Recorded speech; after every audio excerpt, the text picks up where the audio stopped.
Aki Karim reporting for Chaos Boxing in association with RealCombatMedia.com and Anthony's Travel, and I'm joined by a queen of the Manchester boxing history. This is, of course, Carol Hatton. Now, Carol, you've said you're not an expert on boxing, but actually I've seen the way you sort of comment on social media and everything, and really I can still tell that you love boxing. Is that the case? Yes, I'm still an avid fan of the boxing, especially if the boxers are from like Manchester. Yeah. But nowadays I just like to prefer to ringside on my settee and watch it on the television. Yeah, great. I mean, just getting into it, you've got such a rich family history of fighters having two sons who've turned around to you and said, I want to be a professional boxer. Did that worry you when you first knew they wanted to be professional boxers? Because obviously it's one of the most dangerous sports in the business. It is weird because I actually remember going back a long time ago.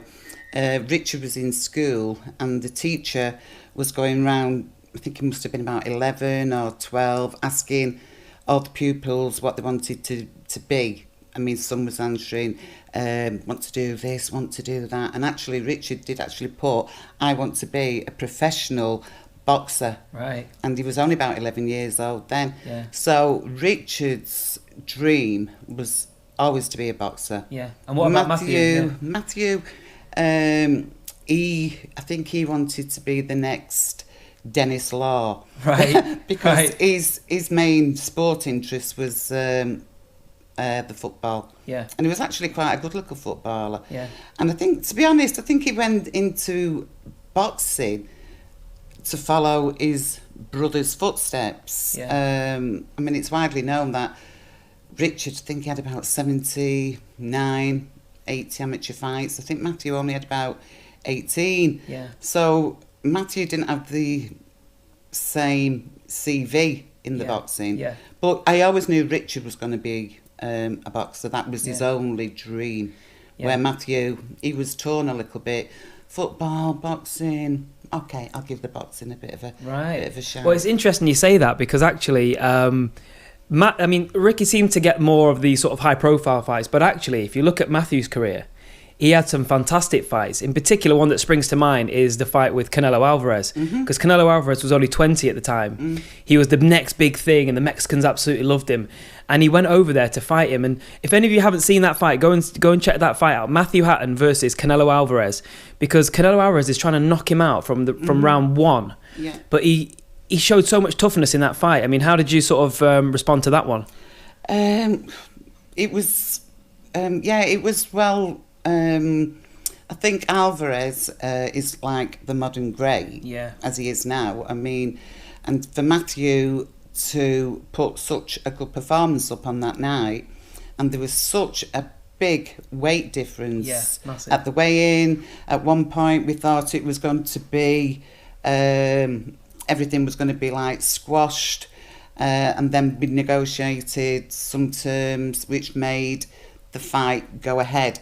But actually, he was a massive underdog, and Alvarez, I think he was about 10 pound heavier at the actual weigh-in. So the night that he fought, he was like, he came in like a Hulk. He did. It was a massive weight difference. And for him to do so well against him, hats off to him. He did exactly, brilliant. And even the American commentators were saying at the end of that fight, wow, this guy is game and got heart. The Lion's Den as well. I know.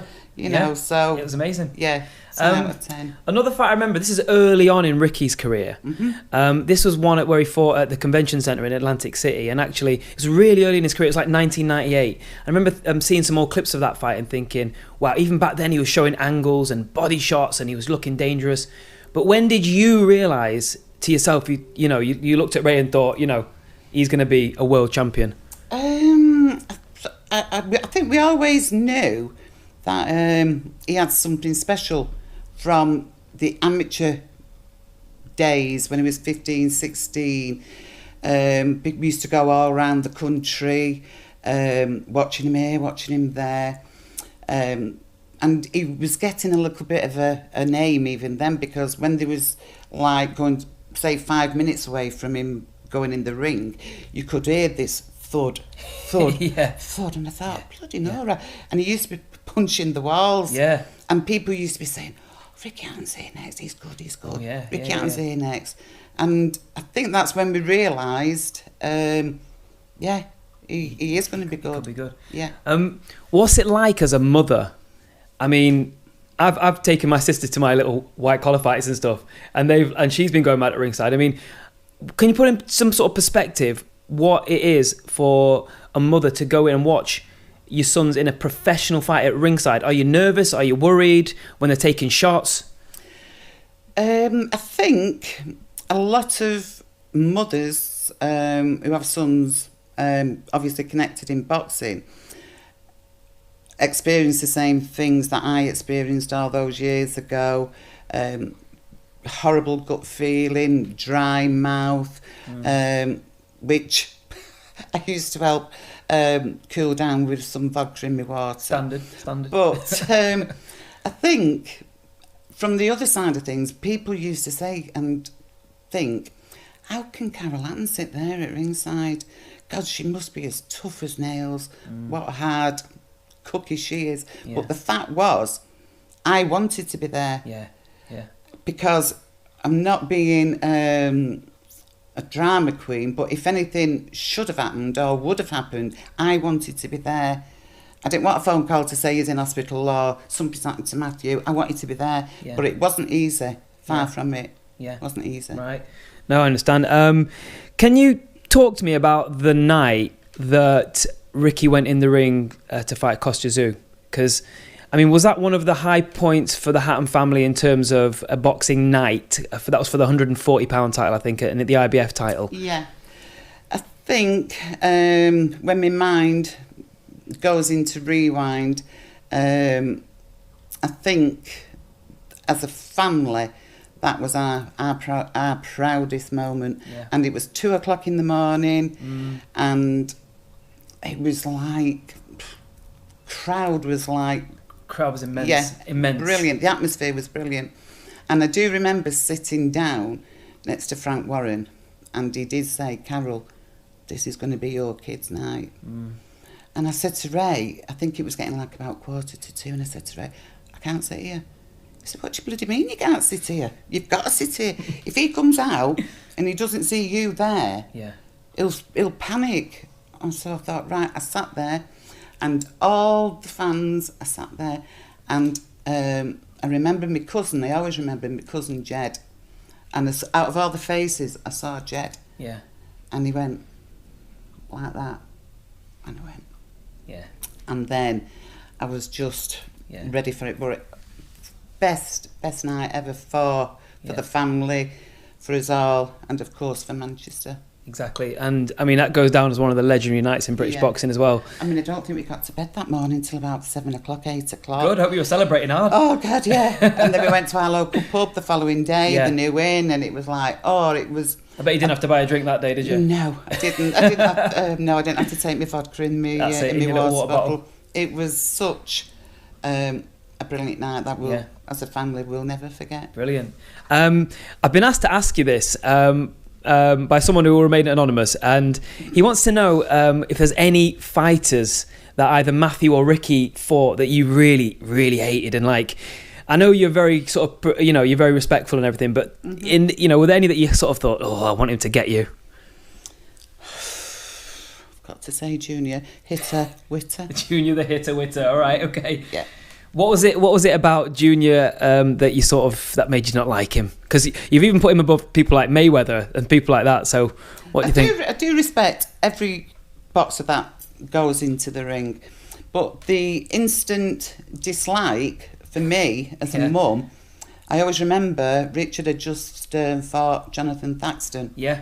And what a war that was. Great domestic fight, amazing. The cut that Richard had, and Thaxton, two warriors, hungry, fighting for that title. And on the apron, afterwards, Richard was there, sort of talking how well John Thaxton had done and vice versa. Two warriors, total respect. Then, lo and behold, Junior Witter puts his little face in between them. I remember. Do you remember? Yeah, I do, yeah. I'm trying to discredit the pair of them. And even more so, Jonathan Thaxton, because Jonathan Thaxton was like supposed to be his buddy. And I said to Ray, God, I want to spark him myself. That's what I really thought. But as you get older, I do realise now maybe it was a bit of hype talking from Junior Witter to get the fight. In effect, it turned massively against him. Because why should my son have given Junior Witter his biggest payday out there? But there again, Junior Witter was a very good fighter. Awkward. They're all awkward fighters from the Ingle camp, aren't they? That stance and blah, blah, blah. But no, I did intensely disliked Junior Witter at the time. Did you happen to watch the recent fight with Kell Brook and Gennady Golovkin? Did you see that one? I mean, again, Matthew, people sometimes forget Matthew went in with Kell Brook as well at a time when Kell Brook was sort of a rising star. And again, in that fight, he showed, I mean, what's in the blood, what's in the Hatton blood that just makes you tough? What is it? Because that fight was... I enjoyed Guinness when I was pregnant with the pair. Is that what it was? Yeah, good stuff. Right, all you mothers out there, soon to be, Guinness. Good stuff. Yeah. I don't know, really. I mean, I think it is in the genes because Richardson Campbell is going down that same path now. I believe so I think it is. Is it one of his... Is it his first fight tomorrow, or is it second fight tomorrow in the amateurs? Yeah. So great. I think it is must be something in the genes, a throwback, because my husband certainly is not a boxer and whatever. I think it's just in the genes. Yeah, great. Yeah. Did Ricky ever realise how much he was loved by the fans? Because in his defeats, and let's not make any mistakes, he went in against two of the generational, not just best at the time, pound for pound generational fighters of the last 10, 15 years in Mayweather and Pacquiao. And of course, he took those defeats very badly. But even I remember after even the Pacquiao fight, the crowd was straight on it, back on again. There's only one. The drummers were back on it again. He seemed to take them to heart. Did he ever realise just how loved he was, and why did he always feel like he had something to sort of, he owed the fans something? Yeah, I think if Richard would like to be remembered, good boxer, good fighter, but I think his testament will be the adoration of his fans, which was like how many fans went over to Vegas. I mean, they'd never over seen... Over 15,000, wasn't it? 30 odd. Yeah, that's insane. 30 odd. And that was not just to get there, just to watch it on closed circuit. I mean, when we was at the MGM was buzzing, and the Caesars Palace, and everybody was just, oh God, so, you know. And I think it was then that he hit home. Yeah. And he thought, you know what, I do have the best fans. Oh yeah. Because how many fighters out there? I can't think of many. People want them to get beat. Both lads, they always wanted the pair of the lads to win. Yeah. And I think that was, especially Richard, was a great testament. Yeah. And that is his, like he beats the drum. I had the best fans, and he did. Yeah, he did. I can't think of any other fighters that have had that sort of almost like cultish following in a way, you know, where people are just there. We're starting to see some similar traits in Manchester with someone like Anthony Crolla, you know, in the MEN Stadium. I mean, do you get to watch any of the local Manchester fighters nowadays? I've not been, myself and Ray, have not been to any boxing fights since Richard and Matthew retired. Yeah. But that doesn't mean that we're still not interested in the boxing, but we just like to... we've had enough blood, sweat and tears. So we now like to watch it at home. Yeah, fair enough. I wonder if I could just touch back on one of the most sort of... one of the knockouts that gets a lot of attention on the highlight reels, and that's obviously the Manny Pacquiao knockout. What was your immediate reaction to that? Because obviously it was such a brutal shot. Was that when you thought, right, I don't want to see Ricky in the ring again and that sort of thing? I think not many people know his preparation for the Manny Pacquiao fight wasn't good at all. And I can say that now because the event was such a long time ago, and people may have thought, oh, they're only saying that, you know, because he got beat in such a devastating way. But mentally, he wasn't fit. The training wasn't good. No southpaw training, which I found unbelievable. Yeah. His sparring wasn't going too well, and I genuinely wanted, and his father wanted him not to fight that night. Yeah.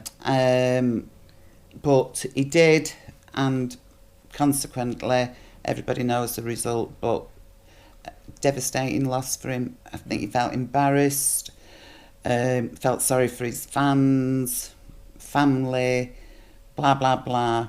And to be honest, I still think that's one of his little demons, you know, that it was such a devastating loss for him. Yeah, yeah. Was sort of the build up to the Mayweather fight any different? Because in the build up to the Mayweather fight, he looked really relaxed. He looked. Was that just? I didn't like the referee though in that fight. Oh, Joe Cortez. No, Joe Cortez. If you ever watched this, what were you doing that night? I'll sort him out. Yeah.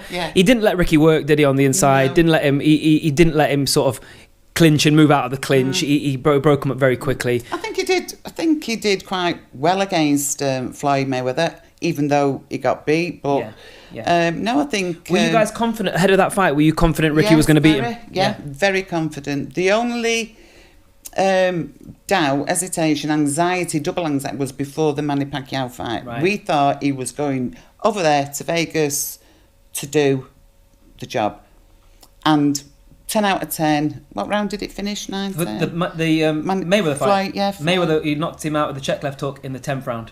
Yeah, and I do think maybe, I don't know, hindsight is a good thing, but if the referee had been a little bit stop it, things, I'm not saying it would have altered the result, but maybe he wouldn't have got sparked like he did. He still found time to be his sort of like charismatic self in that fight though, because I remember at one point he turned around and showed his ass to Floyd Mayweather, because he was bending over the ropes and stuff. So you know what? There's one thing that you can't say about my lad. He's got a great sense of humour. Yeah, definitely. Well, he's known for it, isn't he? He is. Are there any fighters at the minute currently that you love watching? Are there any fighters? At the minute in the world. Oh God! I mean, years and years ago, I like all the Manchester fighters: Jamie Moore, Steve Foster, Anthony Farnell, Michael Gomez. Yeah. They were all on that scene when Richard was going up. Nowadays, and I used to like Kevin Mitchell. Yeah. Which that Linares beat. Well, Crawler fights Linares this Saturday, doesn't he? Yeah. So that will be a really exciting fight. I know, and I do like Crawler and Quick, and I am a fan of the Smith brothers. Yeah.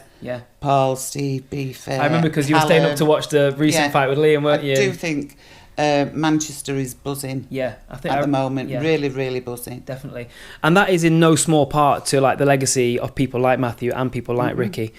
It's been amazing having to spending some time and talking to you. I'd love to do this again with you sometime. But is sort of just on a final last note. I mean, when you look back over the careers of Matthew and Ricky, they didn't do badly, did they? I mean, no, they didn't do badly at all. If Richard went in with Floyd, Manny Pacquiao, got beat.